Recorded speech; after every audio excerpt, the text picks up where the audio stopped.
అందరికీ నమస్కారం. ఏవండి, శుభమా అంటూ మన బంధువర్గాలు అందరినీ వెంటబెట్టుకొని పెళ్లికి తరలివచ్చాము. రాత్రికి పెళ్లి పెట్టుకొని ఇప్పుడు అదనంగా మరో 10 లక్షల కట్నం కావాలని అడిగితే బాగుంటుందా అండి? వాళ్ళు మన గురించి ఎంత చీప్గా అనుకుంటారో ఒక్కసారి ఆలోచించండి అని అంది మాణిక్యమ్మ భర్త వైపు ఇబ్బందిగా చూస్తూ. కొడుకు పెళ్లి కోసం బంధుమిత్రులను వెంటబెట్టుకుని ఉదయం ఎంతో వేడుకగా తరలివచ్చారు. మధ్యాహ్నం భోజనాల దగ్గర కూడా ఎంతో సందడిగా అందరూ పాల్గొన్నారు. ఇప్పుడు హఠాత్తుగా భర్తలా మాట్లాడేసరికి అంత ఉత్సాహము నీరుగారి నిరాశ కమ్మేసింది. ఆమెకు భర్త ఆలోచనలో ఈ రకంగా మార్పులు వస్తాయని ఆమె గమనించలేకపోయింది.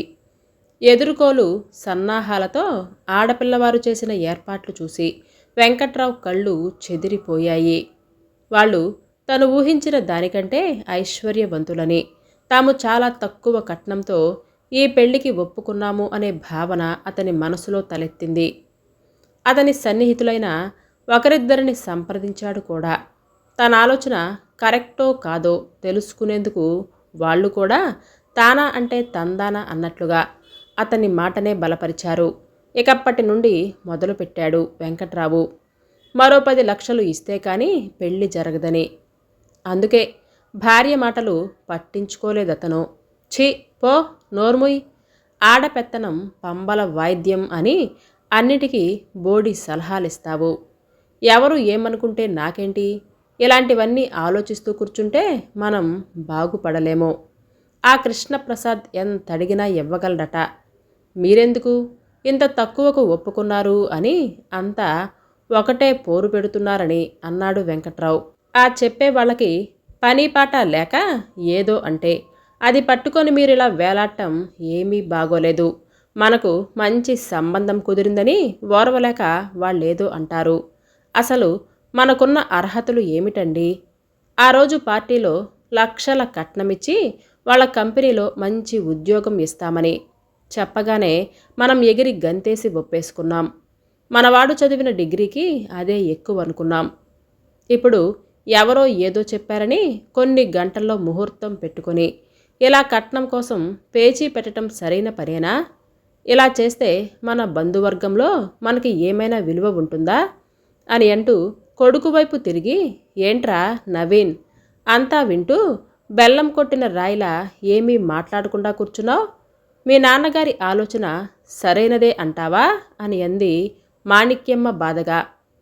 నేను చెప్తే మాత్రం నాన్న వింటాడా అమ్మా? అయినా నాన్న అడిగిన దాంట్లో తప్పేముంది? వచ్చే చోట ఎంత వీలైతే అంతా రాబట్టుకోవాలి. మనం మగపెళ్ళి వాళ్ళం అనే మాట మర్చిపోతే ఎలా అని అన్నాడు నవీన్ దర్పంగా. ఆ మాట వినటంతోనే తండ్రి కొడుకులకు ధనదాహం ఎంతగా తలకెక్కిపోయిందో అర్థమైంది ఆమెకు. నిస్సహాయంగా ఇద్దరి వంక చూసింది. కొడుకు తన మాటలకు వత్తాసు పలకటంతోనే వెంకట్రావుకి మరింత బలం చేకూరినట్లుగా అయింది. విన్నావు కదా వాడి మాట? నువ్వు వాళ్ళతో ఏం చెబుతావో ఏమో. మనం అడిగిన సొమ్ము ఇస్తేనే మనవాడు ఆ పిల్ల మెడలో తాళి కడతాడు అని చెప్పు. అంతే, ఇందులో మరో మాటకి తావులేదు అని అన్నాడు. దాంతో మాణిక్యమ్మకు ఎక్కడలేని కోపం వచ్చేసింది. బాగుంది, తండ్రి కొడుకుల వరస. చేసేదంతా మీరు చేస్తూ ఆ భారమంతా నా మీద పెట్టి నన్ను అడగమంటున్నారా కట్నాన్ని? చూసేవాళ్ళకి ఆడదానికి ఆడదే శత్రువు అని అన్నట్లుగా టీవీ సీరియల్స్లో ఆడవాళ్ళలా నేను కట్నం కోసం పేచీ పెడుతున్నట్లుగా ముద్ర వేయించుకోవాలా? నా వల్ల కాదు, నేను అడగను అని అంది. అలా అడగనని తాను చెప్తే వాళ్ళేమైనా తమ ఆలోచనలను మార్చుకుంటారేమో అని ఆశపడింది.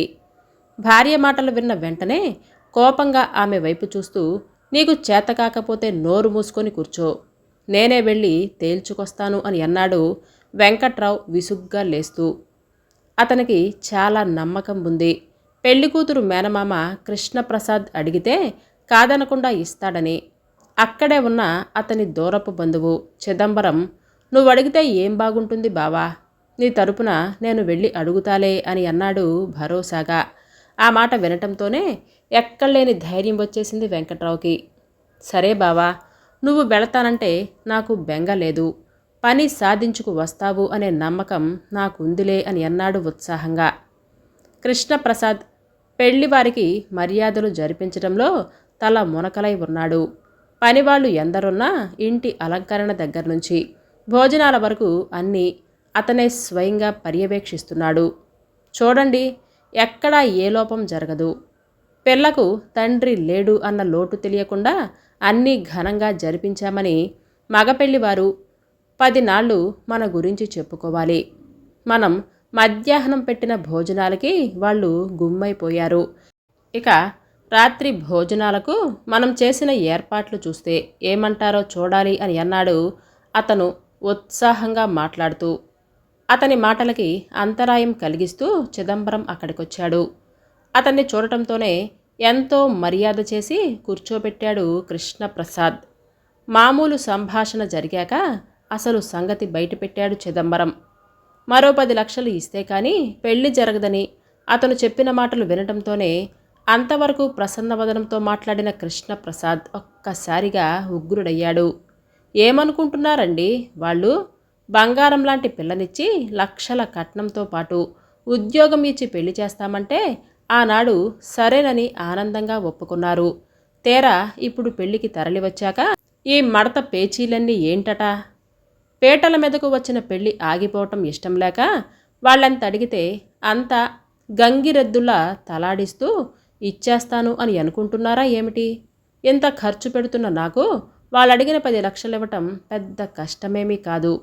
కానీ మాట నిలకడ లేకుండా ఇలా అడ్డగోలుగా చేస్తున్న ఆ మనుషులకు ఎంతిచ్చినా దండగే. ఇదిగో చిదంబరం గారు, ముందు ఒప్పుకున్న దానికి మించి ఒక్క పైసా కూడా ఇవ్వను. ఇష్టమైతే చేసుకోమనండి, లేదా వచ్చిన దారిన వెళ్ళమనండి. నాకేమీ అభ్యంతరం లేదు అని అన్నాడు ఉగ్రంగా చూస్తూ. అతడి కేకలు విని అతని భార్య వసుంధర, అక్క శ్రీలక్ష్మి ఏం జరిగింది అని అంటూ ఆదుర్దాగా వచ్చారు. ఏం జరిగిందా?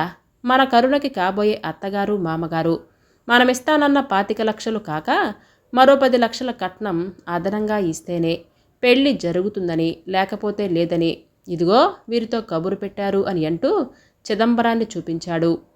రాత్రికి పెళ్లి పెట్టుకుని ఇప్పుడిలా పేచీకి దిగుతున్నారు.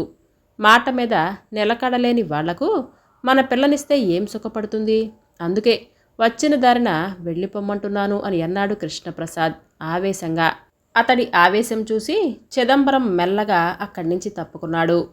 తమ్ముడి మాటలు విన్న శ్రీలక్ష్మి ఆశ్చర్యపోయింది. చివరికి ఎలాగో గొంతు పెంచుకొని, ఏంట్రా కృష్ణ, ఇలా జరిగింది? ఇప్పుడు ఈ పెళ్ళి ఆగిపోతే ఈ జన్మలో దానికి మనం పెళ్లి చేయగలమా? నేను వెళ్ళి ఆ మాణిక్యమ్మ కాళ్ళావేళ్లా పడతాను, కాస్త కనికరించమని అని అంది కన్నీళ్లతో అందరి వంక చూస్తూ. అవునండి, నేను వదినగారు వెళ్ళి వాళ్ళతో మాట్లాడతాము. ఈ పెళ్ళి ఆగిపోతే నలుగురిలో మనకెంతో పరువు తక్కువ అని అంది వసుంధర. లాభం లేదు వసు, వాళ్లకు డబ్బు తప్ప మరేమీ అవసరం లేదు. అలాంటి వాళ్లకు మనం పిల్లనివ్వటం లాంటి బుద్ధి తక్కువ పని మరొకటి లేదు.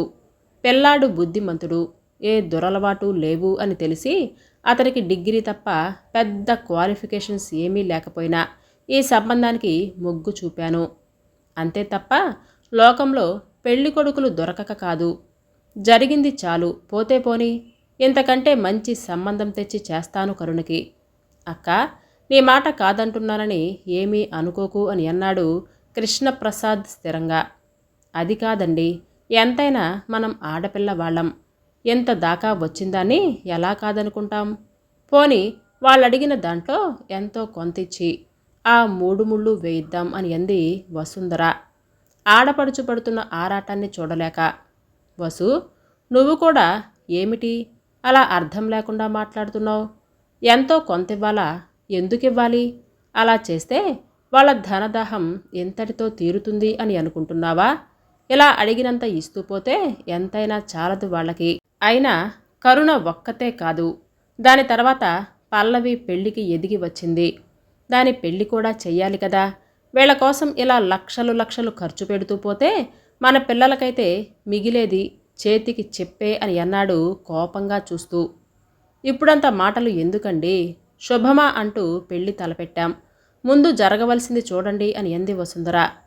అవును తమ్ముడు, అంతకంటే మరో మార్గం లేదు మనకి అని శ్రీలక్ష్మి ఆశగా తమ్ముడి వంక చూస్తూ అంది. మీరెంత చెప్పినా నా నిర్ణయం మారదు అని అన్నాడు కృష్ణప్రసాద్ స్థిరంగా. అది కాదురా కృష్ణ అని అంటూ ఏదో చెప్పబోతున్న శ్రీలక్ష్మిని మధ్యలోనే కట్ చేస్తూ, నాకింకేమీ చెప్పొద్దక్కా, 600 నేను ఇంతకంటే ఇవ్వను. అయినా చేసేవాణ్ణి నేను.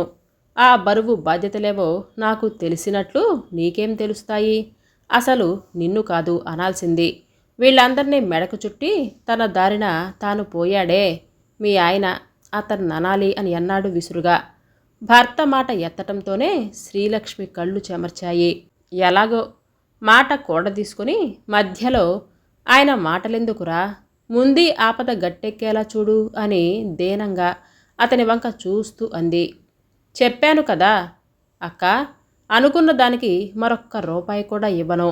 ఇష్టం ఉంటే చేసుకుంటారు లేదా పోతారు అంతే అని అన్నాడు నిష్కర్షగా.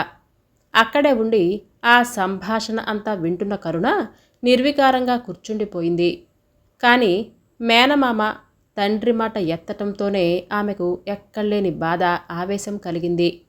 ఇంతలో విడిదింట్లో నుండి మరో కబురు వచ్చింది. మగపెళ్లివారు మోటా ముల్లే సర్దుకొని వెళ్ళిపోతున్నారని. ఆ మాట వినటంతోనే శ్రీలక్ష్మి నిలబడిన చోటే కుప్పకూలిపోయింది. భగవంతుడా, నాకెంత కష్టం తెచ్చావు అని అంటూ ఆమె పెద్ద కూతురు ఝాన్సీ, వసుంధరలు కలిసి శ్రీలక్ష్మికి సపర్యలు చేయసాగారు. వదినగారు, ఆందోళన పడకండి, ఏదో విధంగా పెళ్లి జరిగేలా చూద్దాం అని అంది అనునయంగా. అక్కగారిని ఆ స్థితిలో చూడటంతో అంతవరకు బెట్టుగా మాట్లాడిన కృష్ణప్రసాద్ మేనకోడలి వైపు తిరిగి పేలగా చూస్తూ, కరుణ, నువ్వు చెప్పమ్మా, నా ఆలోచన తప్పంటావా? నా మూలంగా నీ పెళ్ళి ఆగిపోతుందని నువ్వనుకుంటే చెప్పమ్మా, వాళ్ళడిగింది ఇచ్చి ఈ పెళ్ళి తప్పకుండా జరిపిస్తాను. కానీ డబ్బుకు తప్ప దేనికి విలువనివ్వని ఆ మనుషుల చేతుల్లో నిన్ను పెట్టటం నాకిష్టం లేదమ్మా అని అన్నాడు ఆరాటంగా చూస్తూ. నీ ఆలోచనలో తప్పేమీ లేదు మావయ్య. నువ్వేం చేసినా మా మేలు కోరే చేస్తావని నాకు బాగా తెలుసు. ఈ పెళ్ళి తప్పిపోతున్నందుకు నాకేమీ బాధలేదు. ఇలాంటి వాళ్ళు వదిలిపోతున్నందుకు నాకు సంతోషంగానే ఉంది. కానీ మావయ్య, ఎంతవరకు జరిగిందేదో జరిగిపోయింది. ఇక మీదట నా పెళ్లి గురించి, చెల్లి పెళ్లి గురించి నువ్వేమీ వర్రీ కావద్దు. మా సమస్యలు ఏదో విధంగా మేమే పరిష్కరించుకుంటాము అని అంది కరుణ చాలా నిబ్బరంగా. మేనకోడలు మాట విన్న కృష్ణప్రసాద్ ఉండేలు దెబ్బతిన్న పక్షిలా విలవిలలాడిపోయాడు. అదేంటి కరుణ, ఒక్కసారిగా అంత మాటనేసావు? నీకు మేమేం తక్కువ చేశామని ఇలాంటి నిర్ణయం తీసుకున్నావు? లేక ఈ పెళ్ళి వద్దన్నానని ఇలా అంటున్నావా అని అన్నాడు బాధగా. అదేమీ కాదు మావయ్య, నువ్వు మాకేమీ తక్కువ చేయలేదు, ఎక్కువే చేశావు. ఈ పెళ్ళి తప్పిపోతున్నందుకు కొంచెం కూడా నాకు బాధ లేదు. నా బాధంతా ఒకటే మావయ్య, నువ్వు మా కోసం ఎంత చేస్తున్నావో కాదనను. కానీ చేసిన ప్రతిసారి నాన్నగారి ప్రసక్తి తెచ్చి ఆయన్ని కించపరిచి మాట్లాడుతూ ఉన్నావు.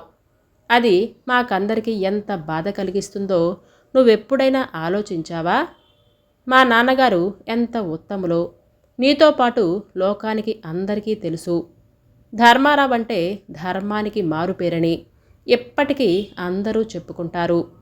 ఆయన ఏనాడు కుటుంబ బాధ్యతలను విస్మరించి గాలి తిరుగుళ్ళు తిరగలేదు. అందరూ బాగుండాలి, అందరిలో నేను కూడా ఒకటిగా ఉండాలి అని అనుకునేవారు. ఇవన్నీ మా నాన్నగారి గురించి మీరంతా చెప్పిన మాటలే. మా అమ్మ మేనమామ కూతురని ఎంతో అభిమానంతో పెళ్లి చేసుకోవటమే కాకుండా తాతగారికి నిన్ను పట్నం పంపించి చదివించే స్తోమత లేదంటే నీ బాధ్యతను మా నాన్న భుజాల మీదకు ఎత్తుకున్నారు. మా నాన్న తనకున్న దానిలోనే 10 మందికి పెట్టారు. అందరూ బాగుండాలని తపన పడ్డారు. ఎంత చేసినా ఏనాడు ఏ రాజకీయ పదవులు ఆయన ఆశించలేదు. అయినా కొందరు స్వార్థపరులు మా నాన్నగారు తమకు ఎక్కడ అడ్డొస్తారో అని మట్టు పెట్టారు. ఆయన అర్ధాంతరంగా పోయినా మమ్మల్ని ఏమీ బిక్కారుల్ని చేసి పోలేదు. తినటానికి ఉండటానికి ఇల్లు పొలం మిగిల్చిపోయారు. మీకు నాన్నగారంటే ఎంతో ఇష్టం, ఎంతో గౌరవం. ఆ ప్రేమతోనే మమ్మల్ని అక్కున చేర్చుకొని పెంచి పెద్ద చేశావు. మీ పెరిగిన జీవన స్థాయికి తగినట్టుగానే మేము నీతో సమానంగా ఉండాలని మాకు కూడా అన్ని సౌకర్యాలు కల్పించావు. అయితే ఇంత చేసే నువ్వు మాట మాటకి ముందు నీ గొప్పతనాన్ని, మంచితనాన్ని చాటుకునేందుకు మా నాన్నని తక్కువ చేసి మాట్లాడటం అమ్మకు ఎలా ఉందో కానీ నాకు మాత్రం తీవ్రమైన మనస్తాపాన్ని కలిగిస్తుంది మావయ్య. అందుకే ఇక మీదట నా కాళ్ల మీద నేను నిలబడాలి అని అనుకుంటున్నానని అంది దృఢంగా. మేనకోడలి మాటలు విని ఒక్కసారిగా విస్తుపోయాడు. కొన్ని క్షణాలు మౌనంగా ఉండిపోయాడు కృష్ణప్రసాద్. తనుద్దేశపూర్వకంగా తన బావగారిని కించపరచాలి అని మాట్లాడకపోయినా అనాలోచితంగా తానన్న మాటలు వారిని ఎంత గాయపరిచాయో అతను గ్రహించాడు. ఎత్తి చూపినందుకు మేనకోడలి మీద కొంచెం కూడా కోపం రాలేదతనికి. అలాగే తాను చేసిన తప్పును ఒప్పుకునేందుకు ఏమాత్రమూ వెనకాడలేదు. వెంటనే కరుణ దగ్గరికి వెళ్ళి ఆమె 2 చేతులు పట్టుకొని, అమ్మా కరుణ, నేను చాలా పెద్ద తప్పు చేశాను. అకారణంగా మీ అందరి మనస్సు నొచ్చుకునేలా చేశాను. అందుకు శిక్ష వేస్తున్నట్లుగా నన్ను దూరం పెట్టకు. ఈ లోకంలో నా తల్లిదండ్రుల తర్వాత నేను గౌరవించి పూజించేది మీ అమ్మా నాన్నలనే. మీ నాన్నగారి శిక్షణలో పెరిగిన నాలో ఇలాంటి అహంకార భావాలు ఎలా ఏర్పడ్డాయో తెలియటం లేదు. అయితే ఇవేమీ నేను కావాలని చెయ్యలేదమ్మా. ఇకపైన అలాంటి పొరపాటు జరగనివ్వను. సారీరా తల్లి అని అన్నాడు. అతడు అంతలా ప్రాధేయపడుతున్నట్లుగా మాట్లాడుతూ ఉండటంతో కరుణ కంగారు పడిపోతూ, అయ్యో మామయ్య, అంత మాటనొద్దు. నేను కానీ అమ్మ కానీ చెల్లి కానీ నిన్నెప్పుడూ పరాయిగా అనుకోలేదు. ఇక పైన అనుకోము కూడా. మేమంటే నీకెంత ప్రాణమో మాకందరికీ తెలుసు. నాన్నగారిని కించపరిచి మాట్లాడితే భరించలేక ఏదో అన్నాను. నన్ను మన్నించు. నీకెలా తోస్తే అలాగే చేద్దాం అని అంది అతని వంక చూస్తూ. చాలమ్మా, ఆడపిల్లలు లేని మాకు మీ ముగ్గురిని మా కూతుళ్ళనే అనుకుంటున్నాం. కళకళలాడుతూ ఉండవలసిన ఈ సమయంలో నీ చేత కన్నీరు పెట్టించాను. నేనిప్పుడే వెళ్ళి వాళ్ళతో మాట్లాడి అంతా సరిచేస్తాను అని అన్నాడు. అప్పటికే కొంచెం తేరుకున్న శ్రీలక్ష్మి వారి మాటల్ని విన్నాక తన తమ్ముడి ఆలోచన, కూతురి ఆలోచన సరైనదే అని అనుకుంది. ఆశబోతులైన ఆ పెళ్లివారి కోసం తన తమ్ముడు ఒక మెట్టు దిగి వెళ్ళటం ఆమెకు నచ్చలేదు. అందుకే, వద్దురా తమ్ముడు, నువ్వెళ్ళి వాళ్ళని ప్రాధేయపడకు. ఇందాక నేనేదో కంగారుగా వారిని బతిమాలో బామాలో ఈ పెళ్లి జరిపించమన్నాను. కానీ వద్దురా, నీ మాటే కరెక్ట్. మన కరుణని పొందే అదృష్టం వాళ్లకు లేదు అని అంది స్థిరంగా. పెళ్ళాగిపోయిందని తెలిసి ఒకరిద్దరు తప్ప మిగతా బంధువులంతా వెంకట్రావు మాణిక్యమ్మలను నిలదీస్తున్నట్లుగా తలో మాట అన్నారు. సిరిరా మోకాలు వడ్డటమంటే ఇదే. ఆ కృష్ణప్రసాద్తో వియ్యమందాలంటే పెట్టి పుట్టాలని ఒకరంటే, ధర్మారావు గారి వంటి మహానుభావుడి బిడ్డ కోడలుగా మీ ఇంట అడుగుపెట్టడమే గొప్ప. అవన్నీ వదిలేసి మంచి మర్యాద లేకుండా అదనపు కట్నం కోసం పేటల మీద పెళ్లి చెడగొట్టుకుంటారా ఎవరైనా? ఆ కృష్ణప్రసాద్ తలుచుకుంటే మీకు ఈ పరిసరాలలో ఉప్పు పుట్టకుండా చేయగలడు తెలుసా అని అంటూ బెదిరించారు. అసలు ఇదంతా ఎందుకు? అదనంగా ఇలా కట్నమడిగి పెళ్లి చెడగొట్టినందుకు కేసు పెట్టి మీ ఇంట్లో అందరినీ కటకటాల వెనక్కి పంపిస్తే ఏం చేస్తారు అని బంధువులందరూ అన్నమాటలు విని అవమాన భారంతో తలదించుకుంది మాణిక్యమ్మ. వారి మాటలు వినటంతోనే నవీన్ ఆలోచనల్లో పడ్డాడు. అతని కళ్ళ ముందు కటకటాలు కదలాడాయి. నిజానికి అతనికి కరుణ బాగా నచ్చింది. ఆమెను వదులుకోవాలి అని లేదు. బెదిరిస్తే డబ్బులు ఎక్కువిస్తారని అపోహపడి తండ్రి మాటలకు ఒప్పుకున్నాడు. కొడుకు ఆలోచనలో పడటం చూసి మాణిక్యమ్మకు ధైర్యం వచ్చింది. అందుకే చివరి ప్రయత్నంగా, ఒరే బాబు, ఇప్పటికైనా మించిపోయింది లేదురా. ముహూర్తానికి ఇంకా టైం ఉంది. మనందరం వెళ్ళి జరిగిన పొరపాటుని ఒప్పుకొని వారేమిస్తే అది పుచ్చుకొని పెళ్ళి కానిద్దాము అని అంది. ఎంత జరిగినా వెంకట్రావు కింద పడినా పై చెయ్యి తనదే అన్నట్లుగా మాట్లాడాడే కానీ తన మంకుపట్టు విడవలేదు. విసిగిపోయిన మాణిక్యమ్మ కొడుకు వంక తిరిగి, మీ నాన్న అంతేరా, ఇక మారడు. నీ ఉద్దేశం ఏమిటో చెప్పు. ఈరోజు మనం చేసినట్లే రేపు నీ చెల్లెలు అత్తవారు చేసి దాన్నింకా కట్న కానుకలు తెమ్మని మనింటికి పంపిస్తే దాని కాపురం ఏమవుతుందో ఆలోచించారా అని అంది బతిమాలుతున్నట్లు. అంతవరకు పెదవిప్పి మాట్లాడని అతని చెల్లెలు, అవునన్నయ్యా, ఇక్కడ జరిగిందంతా మా అత్తగారు స్వయంగా చూశారు. మీ వాళ్ళు ఎంతో ఆశబోతులని నా ముఖానే అన్నారు. అన్నట్లు రేపు వాళ్ళు చేసిన ఆశ్చర్యం లేదు. ప్లీజ్ అన్నయ్య, నా కాపురాన్ని గంగలో ముంచకు అని అంది అర్థిస్తున్నట్లుగా. తల్లి చెల్లెలు మాటలు విన్న నవీన్కి వణుకు పుట్టింది. వెంటనే పదండమ్మా, జరిగిన పొరపాటును ఒప్పుకుందాం అని అంటూ లేచాడు అక్కడి నుంచి. ఆ మాట వినటంతోనే మాణిక్యమ్మ నీరజల ముఖాలు వికసించాయి. చుట్టూ ఉన్నవారు ప్రశంసంగా చూశారు. ఆ తర్వాత అందరూ కలిసి బయలుదేరారు. వాళ్ళింటికి చేరేసరికి పెళ్ళొద్దని అంటున్న శ్రీలక్ష్మి మాటలు విన్నారు. మాణిక్యమ్మ శ్రీలక్ష్మి 2 చేతులు పట్టుకొని జరిగిన పొరపాటుకు క్షమించమని అడగటం తప్ప ఇంకేమీ చెయ్యలేను వదినగారు. మీ మనసులు చాలా కష్టపెట్టాం మేము. మా అందరి తరపున క్షమించమని వేడుకుంటున్నాము. జరిగిందేది మనసులో పెట్టుకోకుండా అనుకున్న ముహూర్తానికి పెళ్లి జరిపించేద్దాము అని అంది. మన్నించవలసింది, ఈ పెళ్లికి అంగీకరించవలసింది మేము కాదండి, మా అమ్మాయి కరుణ. అకారణంగా దాని మనసును క్షోభకి గురి చేశారు. తానొప్పుకుంటే మాకేమీ అభ్యంతరం లేదు అని అన్నాడు కృష్ణప్రసాద్. వారలా వచ్చి పొరపాటైందని చెప్తారని ఏ మాత్రమూ ఊహించలేదు కరుణ. ఒక్క క్షణం అవాక్కైనట్లుగా ఉండిపోయింది. ఆ తర్వాత తీక్షణంగా వారి వంక చూస్తూ, ఏంటండి, పెళ్ళంటే వ్యాపారం అనుకుంటున్నారా? క్షణానికో మాట మారిస్తే మిమ్మల్ని ఎలా నమ్మమంటారు? మా మామయ్య అదనంగా ఇంకేమీ ఇవ్వనన్నాడని ఈ ఎత్తు పన్నారా? ఇప్పుడు కిమ్మనకుండా పెళ్లి చేసుకొని తీరా పెళ్ళయ్యాక రేపు కట్నం కోసం పీడిద్దాము అని అనుకుంటున్నారా? మీ అబ్బాయి గారు పెళ్లికి ముందు ఎన్నో ఆదర్శాలు వల్లించారు. తీరా పెళ్లికి తరలివచ్చి మర్యాదలన్నీ పొంది విందులు ఆరగించి మీ మాటలకి గంగిరెద్దులా తలాడించి ఎంతో వేడుకగా జరగవలసిన ఈ పెళ్లిని ఇలా రసాభసా చేశారు. ఏ నమ్మకంతో నన్ను తాళి కట్టించుకోమంటారు?